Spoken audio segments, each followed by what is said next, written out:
Xavi सुख शास्त्र कथोज्वलम् भक्ति ज्ञान वैरागाणाम् स्थापनार्थं प्रयत्नता। शृणु नारद प्रयक्षामौ विनमाया विवेकिने गंगा द्वार समीपे तू तटमानंद नाम कहूं। सनत कुमार जी महाराज ज्ञान यज्ञ की कथा नारद जी को श्रवण कराते हुए कहते हैं, यही कथा राजा परीक्षित को सुखदेव जी महाराज श्रवण करा रहे हैं। गंगा द्वार पर शुक्रताल पर गंगा के किनारे ऋषि मुनियों के भी मध्य में, और यही कथा नैमिषारण तीर्थ में 88,000 महात्मा सौनकादिक ऋषियों के साथ में सूत जी महाराज से सुन रहे हैं। यही कथा आनंद नाम के तट पर गंगा द्वार, जिसका नाम है गंगा द्वार, हरिद्वार, हरि का द्वार। भगवान के घर जाना है तो द्वार से प्रवेश करना पड़ेगा आपको। इसका नाम बड़ा सुंदर रखा है संतों ने, हरिद्वार यानी हरि का द्वार। किसी घर में जाना है, किसी भी महापुरुष के घर जाओगे तो उसके घर में जाने से पहले उसके दरवाजे से गुजरना पड़ेगा, द्वार से जाना पड़ेगा। इसी प्रकार भगवान के द्वार का नाम है हरिद्वार। यहाँ से देवभूमि प्रारंभ हो जाती है। ये आदिकाल से सतयुग के समय से संतों की तीर्थ स्थली है। यहाँ पर बड़े बड़े ऋषि मुनि महात्मा और संत तपस्या किया करते हैं। इसी गंगा द्वार पर गंगा के समीप एक आनंद नाम का तट था। उस आनंद नाम के तट पर सनत कुमार महाराज नारद जी को यह कथा सुना रहे हैं। इसी हरिद्वार में सनत कुमार से सुनकर के नारद जी ने इस कथा के लिए ज्ञान और वैराग्य और भक्ति को सुनाया था। कथा पूर्व में मैंने आपको श्रवण कराई है, प्रथम दिन, पहले दिन की कथा में। इसे ज्ञान यज्ञ कहते हैं। भागवत को ज्ञान यज्ञ क्यों कहते हैं? यज्ञ बहुत प्रकार के होते हैं। राजसूर यज्ञ होता है, अश्वमेध होता है, वाजपेयी यज्ञ होते हैं, राम यज्ञ होता है, विष्णु यज्ञ होता है, देवी दुर्गा यज्ञ होता है। लेकिन भागवत की कथा को सुखदेव जी ने, तो कितना सुंदर नाम है सुखदेव। दो ही चीजें दुनिया में है, एक तो सुख देने वाली और दूसरी दुख देने वाली। संसार में संसार के जितने भी लोग हैं वो सब दुख देने वाले हैं।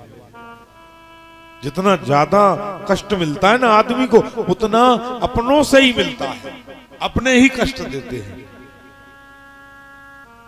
दूसरे कष्ट नहीं देते हैं। दूसरों से कष्ट क्या,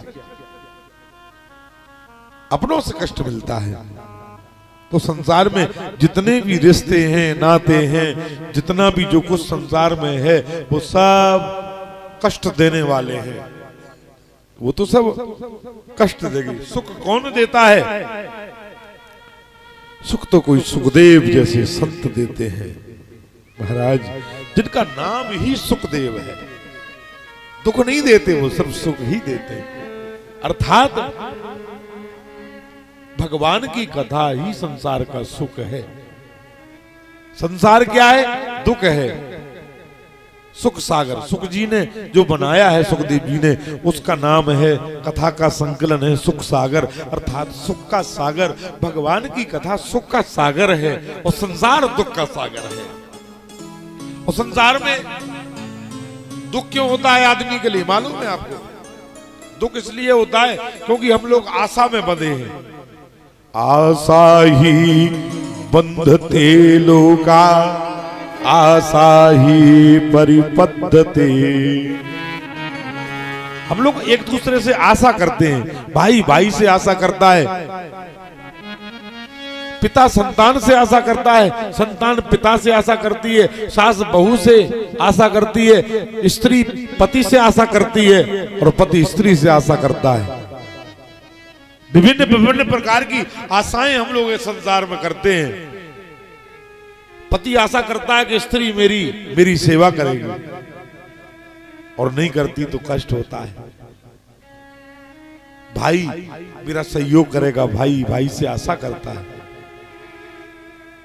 और संसार में सब लोग आशा करते हैं, एक दूसरे से आशा करते हैं, और जो आशा करते हैं उन्हें दुख मिलता है। क्योंकि सुखदेव कहते हैं संसार का सबसे बड़ा दुख क्या है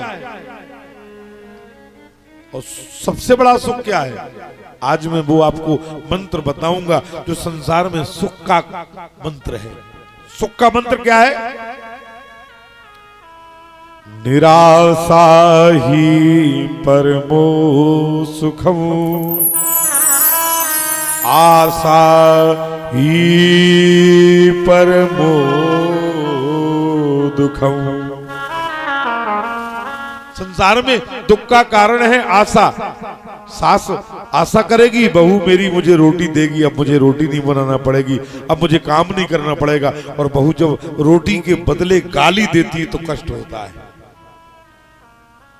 आशा है ना, पूरी नहीं हुई, निराशा हो गई, इसलिए दुख हुआ। आशा करना ही नहीं है। जब आशा करना छोड़ दो, आशा करना है तो सिर्फ भगवान की करो और किसी। आशा एक राम जी की,